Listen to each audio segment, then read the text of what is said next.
All right, what's up? It's Chris Nunn with Seven Sounds Productions. Also go by the artist name A Chris 10.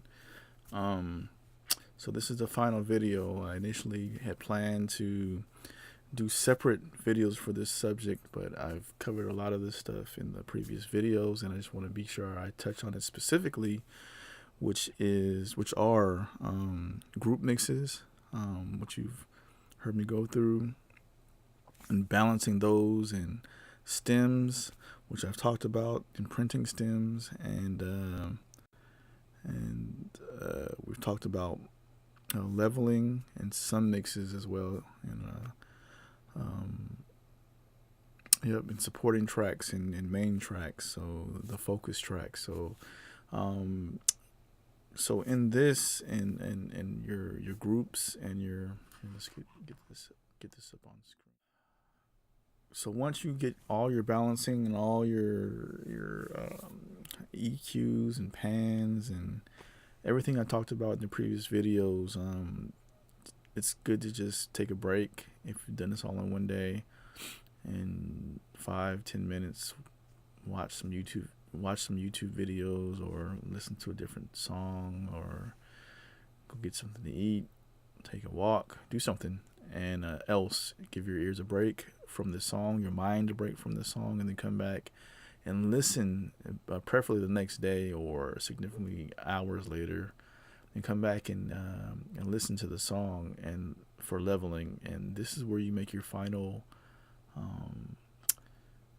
bumps up in levels or down in levels, and your final fine tuning of your mix.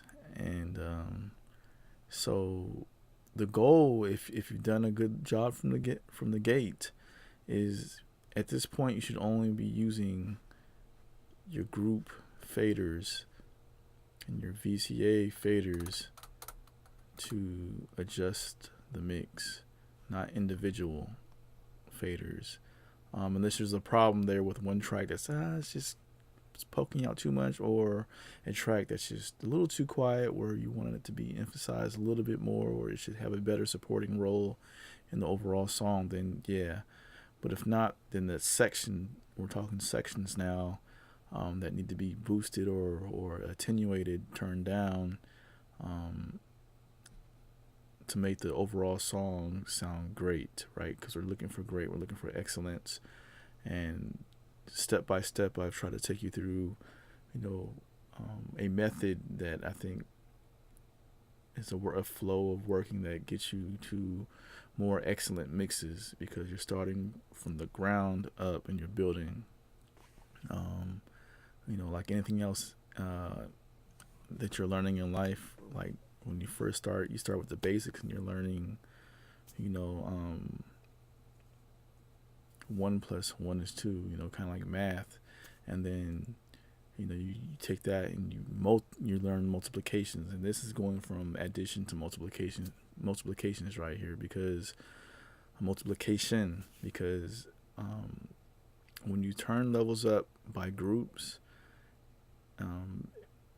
the decibel level, the volume is going to significantly increase, or if you turn down, significantly decrease the overall mix, and that can be a big deal, and it can disappoint you if you miss it by the time you do your final mix and final print, and say it's out of your hands and the world is hearing it, and you have no more access to controlling it. Or if you have access and control, you're putting your own music out, well, take it down and fix it.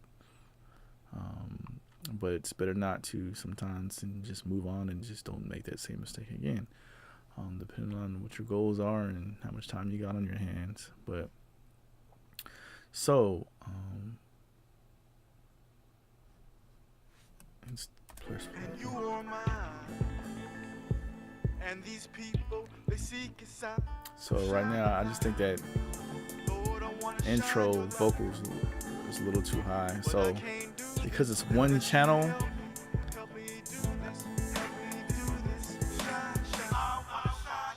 oops, let me turn this arranger off.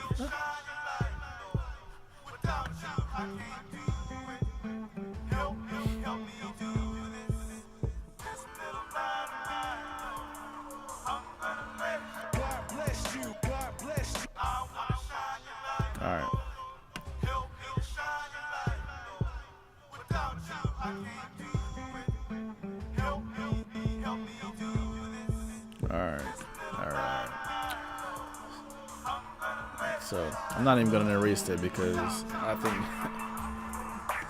that just alright. It's funny and kind of sucked, but let me just turn this down.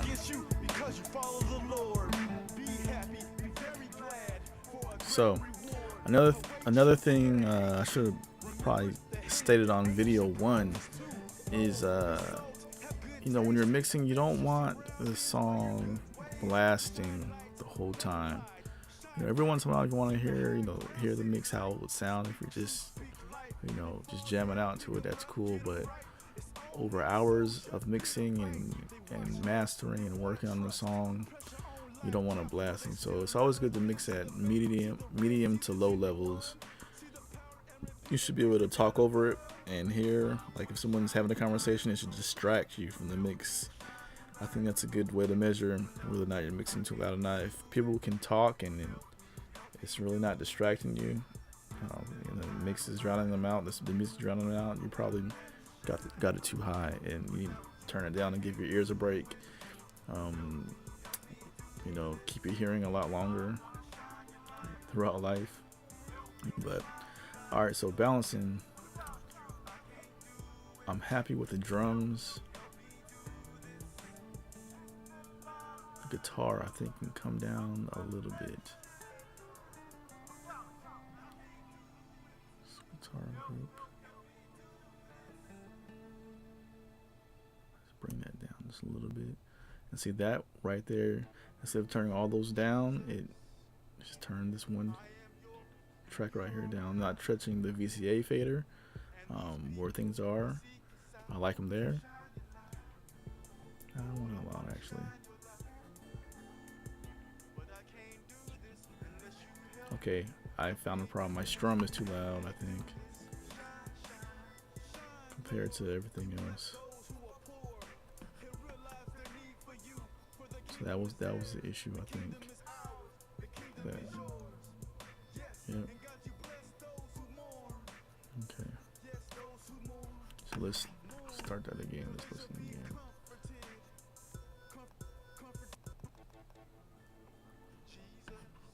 Yeah. Yep.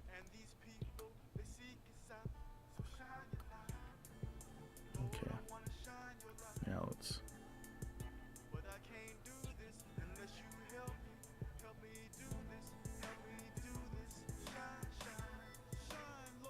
Okay.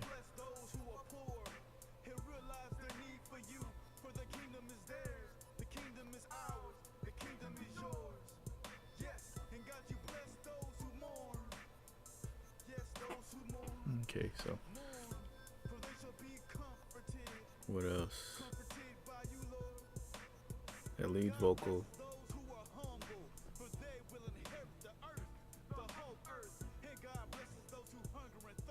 Okay, so really if this was a band on stage, imagine the vocalist in this genre is the main thing. So this is the person up front singing, and then everything else is around it. The drums behind it, in the center, supporting, bringing the rhythm, guitars, providing some supporting rhythm, a little melodic supporting rhythm. Alright, I'm gonna boost this a little bit.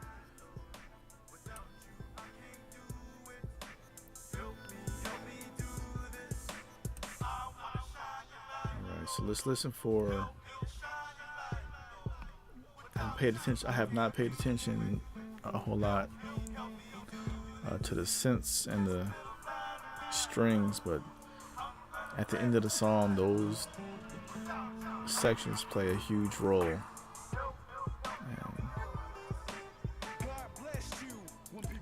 here we go.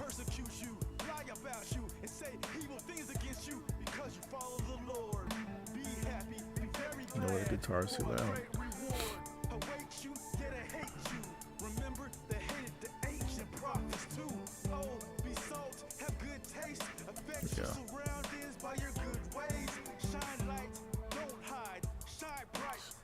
Still recovering my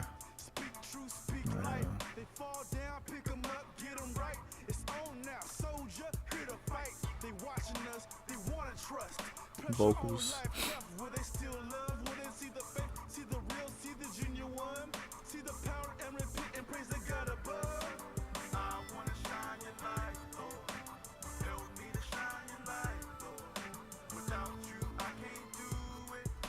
Okay, so a problem. So I'm at 1:120. Let's take it back. Where you at? Here.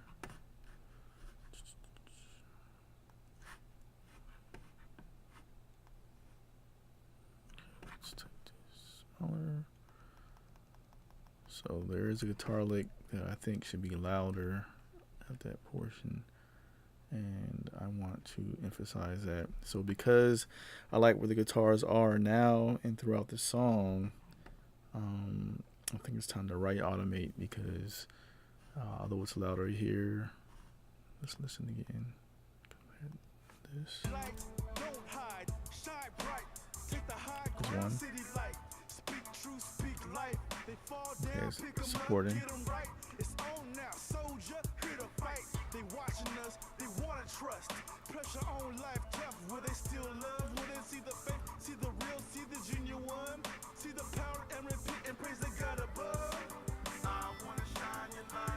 All right.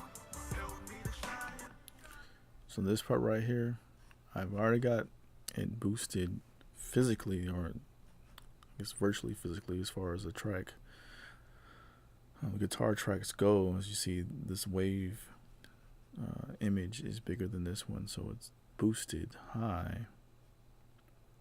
But in the context of the mix, I think I will boost it with automation as well, just to give it the song some movement. So I know it's this track. So we're going to turn right automation on, read and write. So from now on, the rest of the song, read must be on, because I'm going to write automation. So let's see how this.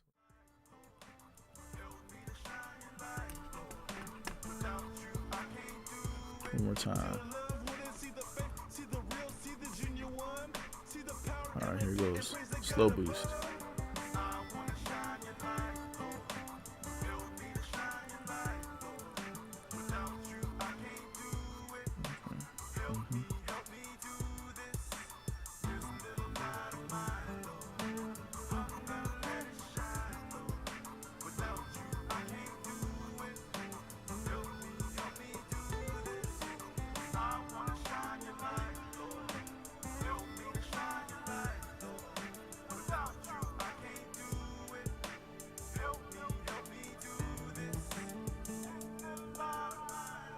I like that.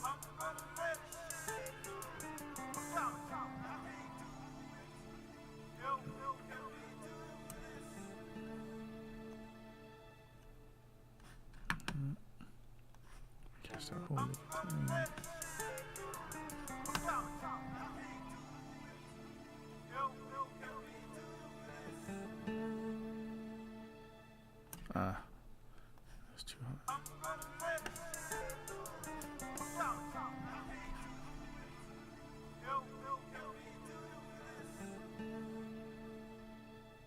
Yeah, I like that.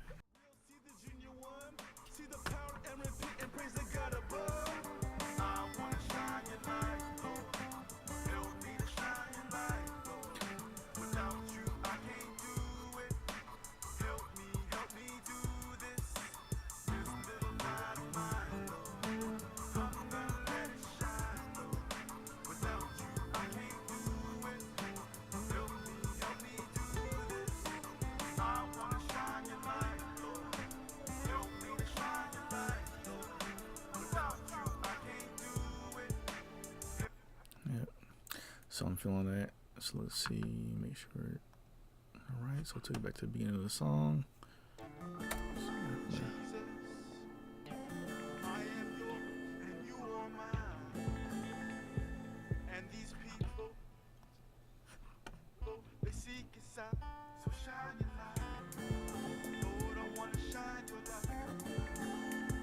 But I can't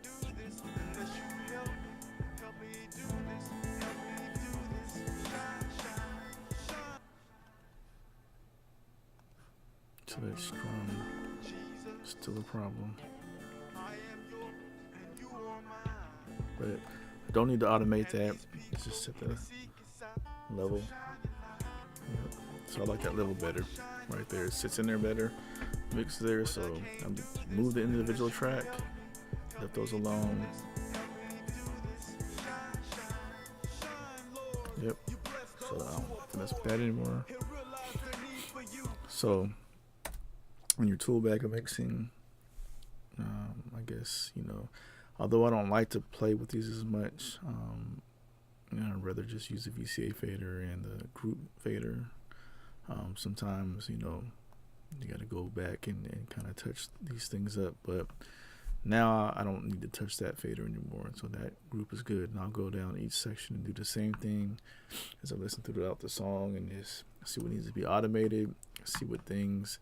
And sometimes if automation becomes a little too intensive, then I'll go ahead and, because this song has been mixed already in a different way, but it's been mixed. And that's why here I've gone through in certain parts and just, increase the volume of this. So you can do that too. And that's another way you can fix the volumes of individual tracks. To make it louder or give it some dynamics throughout a song. Because part of automation mixing, as far as levels go, and panning and level balance, is creating movement in the songs using those tools. So making things louder at certain parts and giving them time to shine. Like this part is the guitar solo, it's time for the guitar to shine. So compared to the rest of the song, this is where, it shines. So that's why I have that automation going louder. I just felt that it should be there. Here's a group automation there. So some work we did. Interesting enough. This guy should be reading because, well, not anymore. So that's what I did before. So I had it paid before in the previous mix, but now since it's not reading, it wasn't reading that. So, so the alternative to that, because this wasn't here before, this group channel, and now I use this to mix. So that is groups, and then for the last part of this video. We'll talk about sum mix. So I have everything going to, if I were mixing this song, actually my last mix, I had everything going to my 1, 2, 3, 4, 5, 6 channels. So these 6 channels are routed externally from my digital audio workstation to my analog mixer, summing mixer or box. And so all the processing is done here. I send everything to these channels right here, and I normally have my vocals and my kick and snare center. These 2 channels, 7 and 8. 1, 2, 3, 4, 5, 6. Oops. So these ones, there's 8 actually, sorry. So normally this would be a stereo. This is a stereo channel. You can tell right here. This would be like my drums, my keys. This would be guitars. These would be different things right here, maybe effects. And then my last 2 are mono channels. And stereo, there we go. So drum, stereo, I have going on both because on the box, these are mono channels, but so each one of these 2 make mono, stereo on the box. And then I have 2 mono channels on the box that can be panned. And normally I have my vocals and my kick and bass, drum, and bass guitar or bass instrument coming out of this one, and possibly even the snare mixed in there as well, just to give it more pop sometimes. But So I have that going out to my summing box, and then out of my summing box, back into the DAW, which would normally be one of these channels over here. Oops.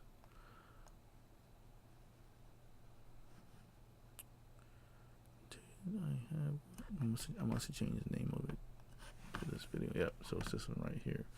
Do this print. So in order for that to work and for me to get a master, I have to send those all out, and then coming back in and print it by just playing the song all the way through. And because there's no way to you know, like say if I was summing inside the box, and I can just export, and it'll, you know, within a minute, half a quarter of the length of the song. If the song's 3 minutes and, you know, a third, you know, a minute, I'll have a summed print right there. But since it's going external and back in, I have to print it by playing this song all the way through and hitting record on this channel right here. And to me, it sounds lovely. It adds a flavor to the song, so that's why I use it. I don't use it all the time, but I use it a lot lately. And it just, you know, allows me to kind of drive things a little bit harder through the box and bring it back into the DAW, back into the more controlled and environment of the DAW. And then I can export the master from there, and it's, you know, on this master, or on this final mix, it'll have the flavor of the sum box. So I use the Dangerous D box for that process. And God blesses those who hunger and thirst for justice, for they will be satisfied. And God blesses those who show mercy, for they will be shown mercy, mercy, mercy. And God blesses those whose hearts are pure, for they will see God, and He alone is worthy. I want to shine your light, Lord. Help me to shine your light, Lord. Without you, I can't do it. Help me do this little. And to me, that, you know, it just makes a kick, and just, I don't know, it just sounds a lot fatter. It you know, these are descriptive terms that are used, but scientifically, you know, I think it just adds the flavor of the transistors and the physical hardware pieces inside that box that add pleasant distortions and pleasant noise to the song that sometimes can be emulated by there are, like you've seen some of the plugins in previous videos where you can turn on analog, this button that says analog, and it adds this noise that emulated, you know, compressor or EQ or whatever piece of hardware that's emulated in the VST plugin would naturally have in it. And for this, it just adds a flavor that I like. So and it's audible to me, and some people say they can't hear it, some people can, and some people can't hear it, but for me, I can hear it, and I think it's great. This concludes Mixing 101. I'm Chris Nunn from Seventh Sounds Productions. I also go by the name of Chris Chen. Check my music out on YouTube, Spotify, Pandora, any of the TuneCore stores and streaming services. My album Living Words is out there, and my album This Is the Day is also out there for your listening pleasure. And if you listen to Living Words compared to This Is the Day, which is about 4 or 5 years apart from being released, there's a huge difference in my mixing and mastering abilities, and hopefully future albums you'll hear even greater sonic quality coming from Seventh Sounds Productions and other clients that I work with. So I hope everything's blessed for you, and I hope you got something out of these videos, and hopefully it's an addition to the community and not a distraction. So all right, be blessed.